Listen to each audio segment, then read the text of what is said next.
Coucou tout le monde, c'est Sandra, j'espère que vous allez bien. Aujourd'hui vous êtes en pleine forme. Sandra Ganval, écrivaine indépendante. Je fais cette petite vidéo pour vous expliquer un petit peu le cheminement qui m'a conduite à écrire le roman La Mélie Touch. Ça fait un petit moment que je m'intéresse au sujet de la beauté noire, la beauté plurielle, que ce soit la peau des femmes noires, ce qu'elles en font, que ce soit les cheveux des femmes noires, ce qu'elles en font. C'est un sujet qui m'intéresse depuis de très nombreuses années à titre individuel et puis à titre plus, je dirais peut-être plus universel, parce que je pense qu'on peut aussi d'une certaine façon parler d'une recherche utopique, d'une universalité de la beauté qui n'existe pas évidemment, mais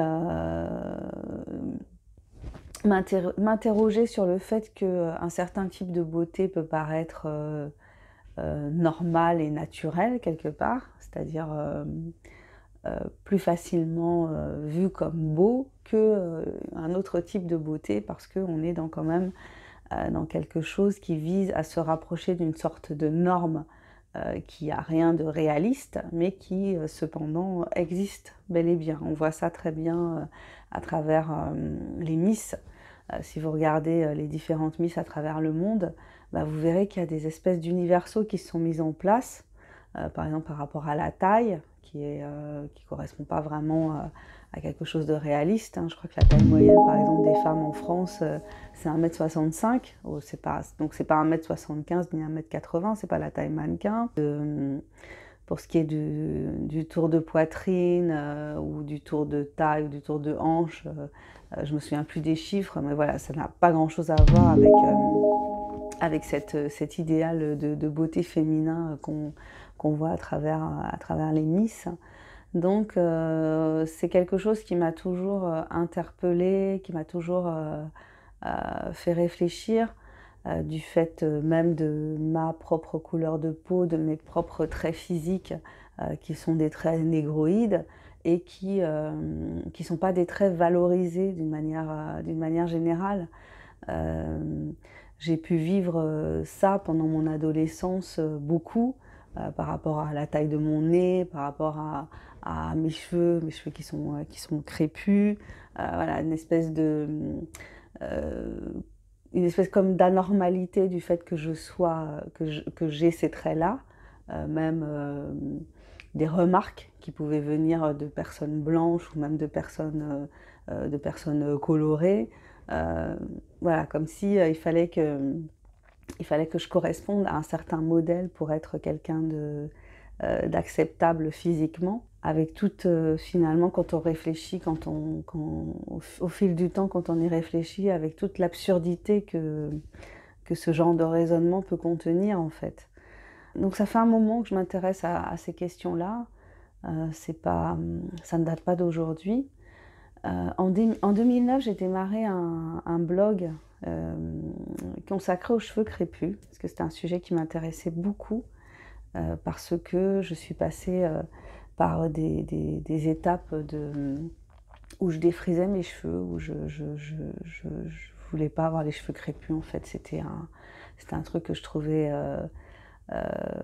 enfin, c'était compliqué à coiffer pour moi, c'était pas très joli. Enfin voilà, j'avais une vision vraiment très très négative de cet aspect-là de mon physique. Et à partir de 2009, ouais, j'ai commencé à écrire ce blog, à faire des recherches sur le pourquoi, le comment, à chercher des explications, à essayer de comprendre en fait cette forme de rejet. Hein. Je pense qu'on peut parler de rejet que beaucoup de femmes aux cheveux crépus ont de leurs cheveux, cette difficulté à les assumer, à savoir s'en occuper, à savoir les manipuler. Donc je me suis lancée dans la création d'un blog, et puis j'ai écrit un bouquin aussi qui s'appelle Crépus sans contrainte. C'est le premier guide francophone consacré aux cheveux crépus naturels. Ouais, il y avait tout un aspect de recherche que j'ai pu faire sur l'histoire en fait sur l'histoire des cheveux crépus d'une certaine façon. À savoir que ceux qui les portaient, les Africains noirs, Il y avait toute une symbolique et toute une esthétique du cheveu crépus qui est le seul cheveu qu'on peut sculpter. Euh, donc il y avait vraiment un rôle, ça jouait un rôle, à savoir que la façon de se coiffer pouvait symboliser la caste à laquelle on appartenait. Euh, les jeunes femmes se coiffaient d'une certaine façon, les plus âgées d'une autre façon, les femmes mariées d'une certaine façon, les hommes en fonction de leur statut social. Voilà, dans certains pays. Dans certains pays d'Afrique. Bon, j'ai pas d'exemple précis là tout de suite, mais voilà, il y avait vraiment une symbolique du cheveu. Et puis, quand il y a eu les déportations massives d'esclaves, enfin d'hommes noirs réduits en esclavage et déportés vers l'Amérique, vers, oui, vers l'Amérique principalement, et puis que ce soit les Antilles françaises, les anciennes colonies anglaises, voilà, donc il y a eu toutes ces déportations. Et en fait, ce qui est marquant par rapport à cette histoire d'esthétique, à cette histoire de cheveux, c'est le fait que donc les personnes noires qui étaient embarquées sur les bateaux négriers, eh bien, elles n'avaient plus la possibilité de s'occuper de leur corps, en fait. C'était devenu, c'est-à-dire que les gens étaient embarqués sur ces bateaux, euh, ils étaient entassés en fait. Il y avait un système qui avait été mis en place. En fait, on plaçait les gens en cuillère sur les bateaux, pour qu'on puisse faire tenir le maximum de personnes dans le moins d'espace possible. Donc, ce qui entraînait forcément des risques de maladies, euh, voilà, liées à l'hygiène. Donc effectivement, les gens déféquaient, ils urinaient sur place. Ensuite, on nettoyait avec de l'eau de mer. Il y a des témoignages qui disent que quand on approchait d'un bateau négrier, il y avait une puanteur en fait, parce qu'effectivement, il n'y avait pas moyen de. Enfin, c'était pas prévu pour qu'on respecte des règles d'hygiène, quoi. Les gens étaient traités comme des animaux. Et par rapport à la chevelure, ce qui était préconisé, c'était de tondre, enfin de raser les personnes pour éviter les maladies comme la gale, et puis pour éviter les poux en fait. Donc voilà, au départ un élément de parure, un élément de beauté, un élément très très important, n'était plus ça, quoi. Il n'y a plus de temps à consacrer à ça, il n'y avait plus de possibilité de s'y consacrer. Et une fois que les esclaves étaient débarqués, en fait, eh bien, de toute façon, ils n'avaient plus les outils pour s'occuper de leurs cheveux. Il n'y avait plus de peignes. Ce qu'on utilise, c'est des peignes afro. En fait, c'est des peignes avec des dents très larges qui permettent de démêler les cheveux crépus qui se cassent en fait quand on utilise des peignes à dents fines, enfin ouais, à dents peu écartées. Donc du coup, le rapport le rapport aux cheveux a dû changer, évoluer. Et puis, il y a le regard aussi du blanc sur le noir et ses attributs, que ce soit ses attributs, enfin ses attributs physiques, et puis tout ce qu'il pouvait, bah, euh, toute la théorie qu'il y a derrière le fait de réduire les populations noires en esclavage. Il y a toute une théorie raciste qui est de hiérarchiser en fait les personnes en fonction de la couleur de leur peau. Donc généralement le noir se rapproche de l'animal, du singe. Donc intellectuellement il est considéré comme ayant un niveau intellectuel plus bas que les autres races entre guillemets, puisque la race, en fait la race ça n'existe pas, là. Il n'y a qu'une race, c'est la race humaine. Mais quand on parle de race, là, on parle plutôt de couleur de peau, en fait. Hein. Aujourd'hui encore, hein, quand on parle de race, on en est plus à parler de couleur de peau que d'autre chose. Et donc, en fait, cette histoire d'esthétique de la chevelure, c'est devenu petit à petit s'installer une forme de rejet, en fait, de ces attributs-là, avec l'envie, enfin le souhait de transformer en fait. Voilà, c'est comme ça qu'est né le défrisage.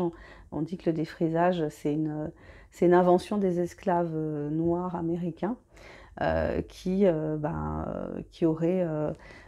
auraient découvert que avec certains produits comme de la soude, on pouvait assouplir les cheveux et soit par la chaleur, donc avec le peigne chaud, ou soit en utilisant de la potasse, de la soude, enfin des produits comme ça qui sont assez toxiques. On arrivait à détendre à détendre la chevelure et c'est devenu quelque chose de commun en fait. C'est devenu quelque chose de très commun, de très habituel en fait. C'est une espèce de... Enfin moi, qui suis née dans les années 70, c'est vrai qu'il y avait une espèce de rituel à l'adolescence, de commencer à se défriser les cheveux et voilà, de plus avoir ces coiffures d'enfants avec les petites nattes et tout, et de passer à l'adulte qui va voilà, qui va avoir les cheveux artificiellement Ce raides. processus se poursuit jusqu'à aujourd'hui, Donc, hein, on retrouve beaucoup ça. bon, enfin, je pense que si on discute avec des femmes noires de leur rapport à leurs cheveux, c'est toujours très particulier. C'est très, il y a souvent une espèce de cheminement. Alors aujourd'hui, il y a beaucoup de jeunes femmes qui ne se défrisent plus les cheveux, qui gardent leurs cheveux au naturel, qui apprennent comment s'en occuper au naturel.